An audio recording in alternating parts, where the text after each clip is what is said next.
Le Conseil supérieur de la défense, qui s'est réuni autour du commandant suprême des forces armées et de la police nationale, président de la République, a porté essentiellement sur les questions sécuritaires au niveau général du pays et particulièrement la situation qui prévaut au niveau du Nord Kivu.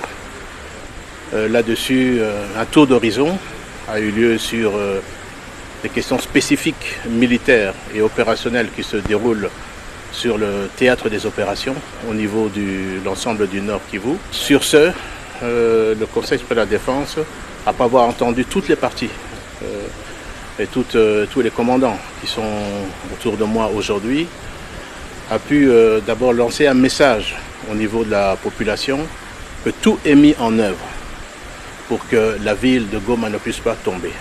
Parce qu'il faut faire attention au niveau des réseaux sociaux qui alimentent, et certainement l'ennemi doit être pour quelque chose, les réseaux sociaux pour créer une certaine peur, fragilité dans les esprits. Tout est mis en œuvre sur la défense de la ville de Goma. Deuxièmement, en ce qui concerne les différentes localités qui sont occupées par les forces rwandaises, également l'ensemble des forces armées sont en train de mettre tout en œuvre également pour pouvoir récupérer toutes ces localités occupées par les forces rwandaises. Et ça, le commandant suprême est très ferme là-dessus.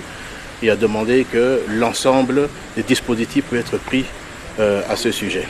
En ce qui concerne également la question des réseaux sociaux, comme je le disais, je demande à la population de vraiment faire très attention parce que nous voyons des militaires qui sont en train de s'exprimer, nous voyons des audios qui sont en train de circuler. Attention, attention, ce n'est pas la réalité. Les forces armées sont en train de faire un travail extraordinaire. Peut-être que nous ne le disons pas assez, mais vous devez savoir que l'ennemi subit d'énormes pertes également sur le territoire.